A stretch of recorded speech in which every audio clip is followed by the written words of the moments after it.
It's a fine, fine Saturday morning here at Big J's Knives. Went to the flea market last night. This is Saturday the 11th. Went to the flea market last night. Kind of a special day. It was my birthday last night, so I went and talked to my old buddy Lee up at the flea market. And my wife was over there talking to him, told him it was my birthday, and he cut her some deals on. So I really couldn't find a really extravagant piece I liked that he had. He's wanting me to try to sell some stuff for him, so I was busy taking pictures for stuff that he wanted me to sell for him. So I was doing that, and the more of these bucks I see out there, like people, Boston Blade Reviews, Knife Delights, all these guys with these buck knives. So I was looking at his buck knives. He had a 112 I was going to buy, but it had a little marking in the handle. It was a Ranger. Had the finger grooves and whatnot, and I really wanted it, but when I found the groove in the handle, or the marking in the handle, I was like, I can't get that one. I want a fresh one. So he's going to try to get me a fresh one, but in the meantime, I found this little thing, and he gave me a slip for free, but I found this little Buck 703. Now, this right here is just a three-bladed, smaller Stockman. Now, I believe this is called the Colt. The Colt, it's called. So, I don't know much about these knives. I know this. I heard people say it's kind of like their, you got the Durlin handle. Then this right here is like the next step up. But if we look, I looked at the Tang stamp, and it's got the kind of the greater than pointing up in the air. That's an 88 model. Now, this thing's sat in its case for quite a while. I've seen this knife up there for a long time, and I didn't clean this up, but this little schmutz right here is where the price tag was on it for God knows how long.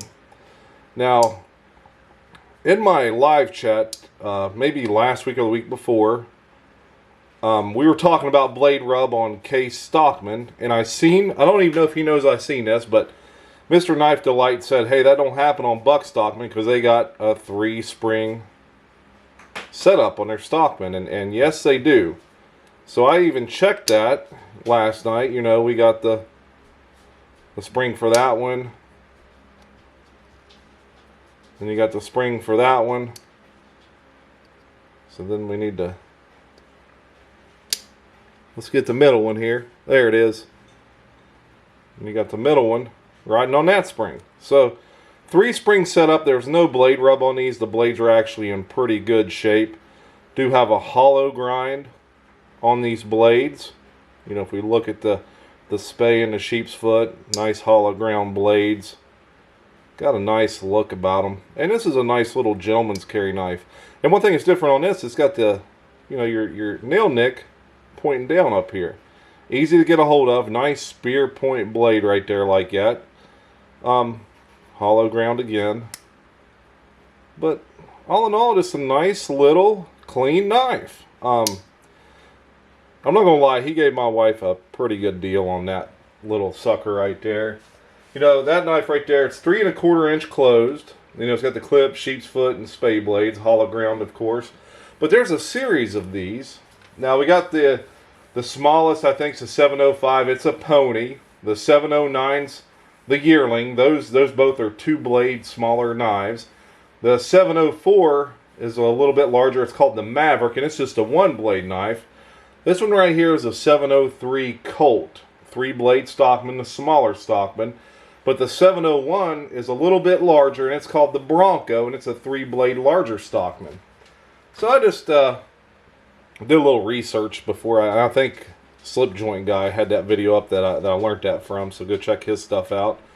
But I figure as much as I talk to buck collectors on this, and it's time for me to get some more bucks.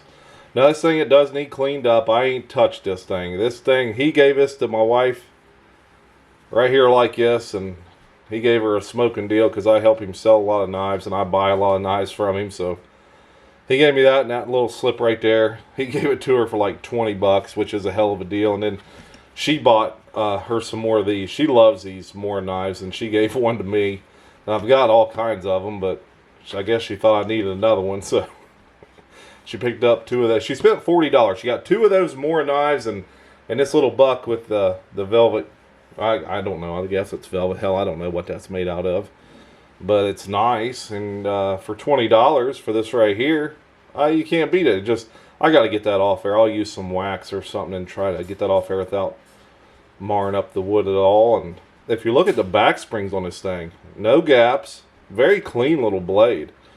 You know, the bolsters are a little dull, and we just need to shine those up and get some life back into them. But that's, you know, 10 minutes worth of work at the most.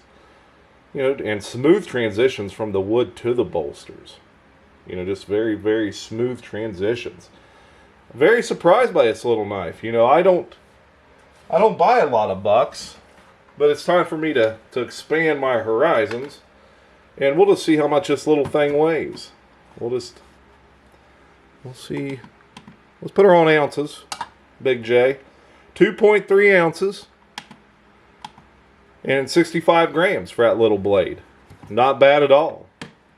Again, got a smoking deal on it, and when you get the smoking deals, you got to take them. And he had me taking a bunch of pictures of case knives for him that he wants to unload, and you know, I don't have the time to do a lot of cleaning up of knives, and they need that, so I don't know what I'm going to do. I don't know if I'll get them or what I'm going to do, but you know, I don't know what I'm going to do when he's quit selling knives up there. You know, because I love going up there. If you check my shorts out, you'll see I got a couple of shorts of me walking around his tables up there, and people are like, "What the hell kind of flea market you had to have knives like that?" Well, he's been up there since I started going. You know, I started going up there in 06, and I've bought knives off of him ever since. And he's a good old guy. He's 81, so I think how many more years is he going to do that? And you know, someone going to be lucky enough to carry on the tradition. And he talked to me about that last night. He's like, you know, and he said, I don't know how many more years this I got left in it, so you may want to start accruing some more stuff, and you could take over when I'm gone. And I told him, I said, well, hell, my problem is I don't sell them, I just buy them. So I don't know. People probably come up here and make me offers, and I probably wouldn't even take them. I'd probably run them off. That's my knife. You know, charge you to look at them. I don't know. But he's a good old dude, and I love buying knives from him, and I love talking with him, and I could sit up here and talk to him for hours, and my wife gets all, you know, she's like, good Lord, can we leave? And I'm just sitting there just talking away. But yeah, this is a look at my new 703 Colt, a 1988 model. Brand new, used, 1988 model. Again, I'll get that off there. I didn't want to clean it up before I showed it to you. This is how I get them, guys, and when I clean it up, maybe I'll do a short on it, give you another look at it. But other than that, stay sharp and stay strong.